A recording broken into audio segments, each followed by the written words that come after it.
What are some of the biggest mistakes that have cost millions or even billions of dollars? Let's get right to it and find out, starting with number 4. Curt Schilling loses his entire $50 million fortune.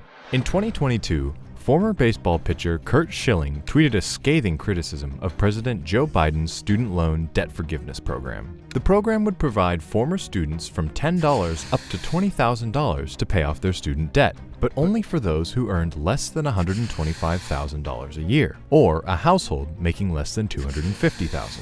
Schilling went on a rant, saying that the plan isn't forgiving loans, but enabling lazy young people to continue to be, well, lazy, all at the expense of, quote, hard-working, debt-paying Americans. He also called the younger generation, though he didn't specify which one, a bunch of unaccountable and uneducated children. Surely some people may have agreed with the former World Series champion, but many others pointed out that Curt Schilling was the last person who should be criticizing people for not paying their debts. Before we get to Schilling's hypocritical financial failures, let's get some background on the former ace, in case you're not familiar with who he is within the professional sports community. Curt Schilling spent his career playing baseball, specifically pitching as a starter for a few teams, but the team he is most commonly associated with is the Boston Red Sox. Schilling was their ace for several seasons, 2 of which resulted in the Red Sox winning the World Series, baseball's Super Bowl. During his tenure as the top pitcher for one of the league's top teams, Schilling was paid $115 million. When he retired, and after taxes, he was worth around $50 million, all from his baseball contracts and endorsements. Schilling used his money to invest in a video game company, 38 Studios, 38 being the jersey number Schilling played with during his baseball career. Schilling loves video games. His favorite game is World of Warcraft, a massively multiplayer online role-playing game.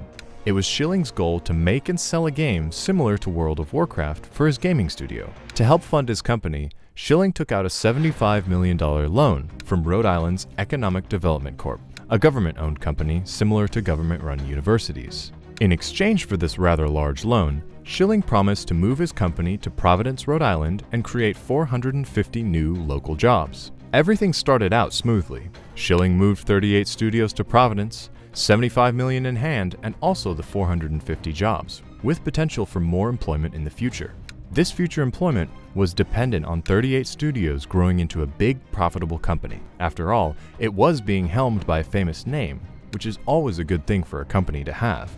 Unfortunately, the company launched in 2012, a bad time for businesses. The economic recession wasn't quite done healing yet, and it didn't help that the company wasn't making money, hardly any money at all. Gamers weren't impressed with the game setting the story behind the gameplay, making it a boring game overall. That same year, 38 Studios failed to pay a $1.1 million payment to one of their creditors. Then, later that same month, had to let go of 400 of their employees. They simply couldn't pay them their wages. In fact, the studio had completely missed 2 payrolls. Eventually, 38 Studios was forced to shut down, and Schilling had to file for bankruptcy. Things got so bad that Schilling had to start selling off some of his most prized possessions and keepsakes from his baseball career, including his famous bloody sock he wore during one of his starts. Schilling was hoping the sock would sell for $400,000 at auction. However, the sock only ended up pulling in $90,000. All in all, Schilling ended up losing his entire fortune to his business, which was consumed by his massive debt to the government. Too bad he ticked off the only people with whom he can empathize. Number 3. Citibank's accidental transfer. $900 million. That's how much money cosmetic company Revlon owed international bank Citigroup in 2020. Funny thing was, the $900 million wasn't meant for Revlon and was sent to them by accident, according to Citigroup. Instead of sending the money back, however, Revlon and their creditors kept the money. They then used the accidental funds to pay off Revlon's massive debts. Over the past few years, Revlon has been going through bankruptcy. Unfortunately, the cosmetics giant filed during the lockdown, and their asset liquidation process was slowed almost to a complete halt. meaning Revlon couldn't transport their products and other physical assets to buyers. Imagine one of those furniture stores where everything must go sales not being able to ship their furniture to customers, and you'll get an idea of what Revlon was going through. Along with Revlon, the investment firms who had poured money into the black hole that was Revlon took some of the money Citigroup sent. That's not to say they literally took the money. In fact, Revlon had spent some of the money paying them back. The investment companies, which included firms Symphony Asset Management, HPS Investment Partners, and Brigade Capital Management, were able to get some of their money back from Revlon. They didn't care too much where it came from or how they got it,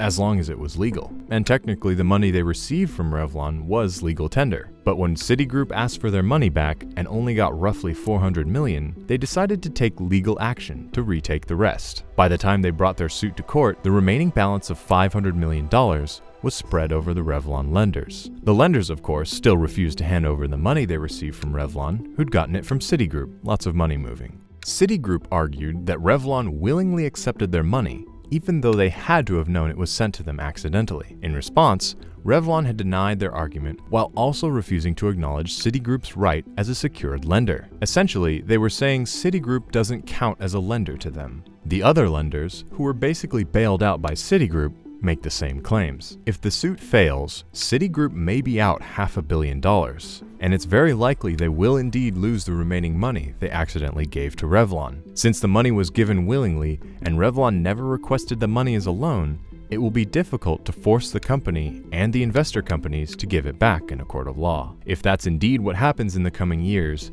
then Citigroup's goofy mistake will be one of the most catastrophic in recent history. Number 2. Nike's Steph Curry mistake. Back when he played in college, Stephen Curry was seen as just another talented guard poised for the NBA draft, with no guarantee of success. He's 6'3", and at the time of the draft, skinny and wiry. Not exactly a freak athlete, especially by NBA standards. Nike apparently felt the same way, even after Steph became a star on the team that drafted him out of college, the Golden State Warriors. They courted him, like many other players before him, to sign on for a shoe deal. Nearly 2/3 of every player in the NBA are signed to Nike in some apparel-related capacity. At the time, Steph was a rookie, but a promising rookie nonetheless. He was a deadly accurate sharpshooter who had the chance to become a top-tier scorer in the league. Still, that's about as great as anyone thought Steph Curry would ever get. No one, including Nike, imagined Steph leading a world-class sports dynasty, or completely changing the way professional basketball was played. No one except his father, Del Curry. Del remembers attending a meeting with Nike that made him realize the company didn't fully appreciate his son's talent and potential that was still in development. Steph entered the league in 2009. In his first few years as an NBA guard, Steph did pretty well. His points per game average in his rookie year was 17, which is really impressive for a rookie. The next year, Steph increased his average by 1 point per game. However, in the next year, Steph only averaged 14 points per game. In his fourth year, he overcame prior setbacks such as his ankle problems and averaged 22 points per game. Despite Steph's somewhat steady improvements, the league and fans didn't view the young sharpshooter as a superstar. He hadn't even made the All-Star team yet. Nike held the same sentiments as fans did. In 2013, Steph's contract with the company was up for renewal, but they didn't seem all that interested or concerned with making sure Steph signed back on with the swoosh. According to Del, that is. When he visited the Nike company with Steph to negotiate his son's new contract, he recalls being very disappointed at the way they treated the deal. Fun fact, Del Curry is a former NBA star and has years of experience in the sports business. He knows when a company respects you and when they do not. The sign of disrespect occurred within the first moments of the meeting, says Del, when one of the Nike executives pronounced his son's name Stefan instead of the correct name Stephen. Del felt the executives could at least have done some research before they met him and Steph. He said he's used to people mispronouncing Steph's name. It was the fact that they didn't correct their mistake that showed a lack of due diligence and therefore respect. Del says the meeting only got worse from there. The Nike executives were supposed to present a sales pitch to Steph and Del, but one of the PowerPoint slides they showed depicted NBA superstar Kevin Durant. The Kevin Durant slide was an accident, but further annoyed and disappointed Del Curry. He says he stopped paying attention after the Durant incident. Though he managed to keep a poker face for the remainder of the meeting, Del had already decided he would advise his son to leave Nike. Steph agreed and decided to receive offers from other shoe companies. Oddly enough, that didn't necessarily mean that Nike couldn't sign Steph back if they wanted to. In their contract with Steph, Nike had written a clause stating that if they matched any offer from any other company, that outside offer would immediately become null and void. In other words, if Nike was willing to match other offers for Steph's sneaker rights, then he'd have to accept their offer. It wasn't the worst contract stipulation. After all, Nike is almost every young basketball player's dream endorsement company, but not for Steph. He and his father knew he had a great future and wanted to work with a company who saw that. Under Armour, a smaller competitor of Nike, offered Steph a deal. Nike was aware of the offer, but declined to match it. With all their resources, matching Under Armour's offer would have been a drop in the bucket for Nike. Under Armour's offer was only $4 million a year. That's not a lot of money to a company who pays out 9-figure deals to stars like Michael Jordan and LeBron James, who received a $500 million offer from Nike at the peak of his career. Still, they decided to let Steph go. The season after they let Steph go,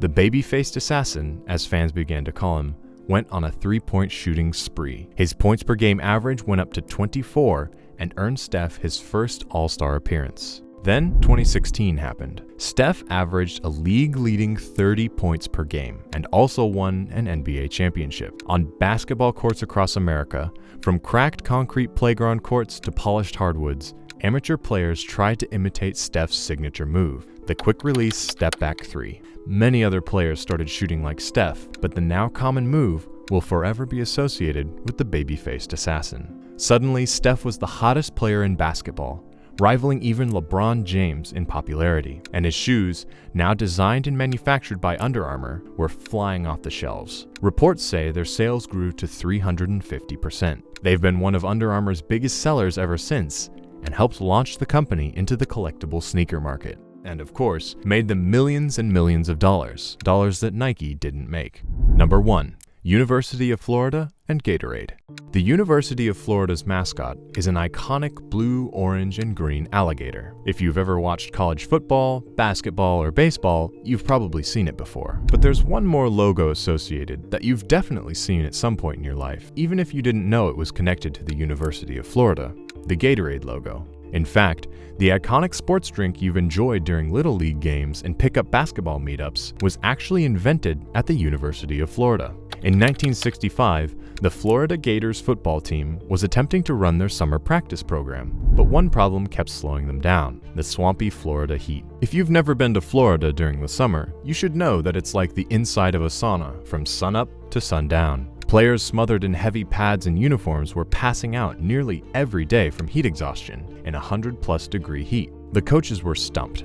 The cool water they were providing their players simply wasn't keeping them properly hydrated. In other words, they were sweating more than they were drinking. Eventually, the football coaches approached the university's medical department and asked if they could come up with a solution to this sweat-infused problem.